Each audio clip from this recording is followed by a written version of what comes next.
सबैजना नमस्ते। मैले आरुपाटामा छु। यो आरुपाटाबाट बेगनास्थल देखिएको छ यतापट्टि। अगाडिपट्टि देखिएको लामा छहरा। यो सानो ताल यता मैदी ताल हो।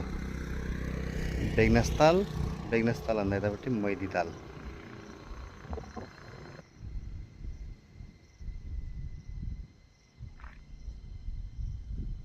यो बाटो माथि उता मासठाना कालिका उता घुमेर विजयपुर पनि निस्किन्छ।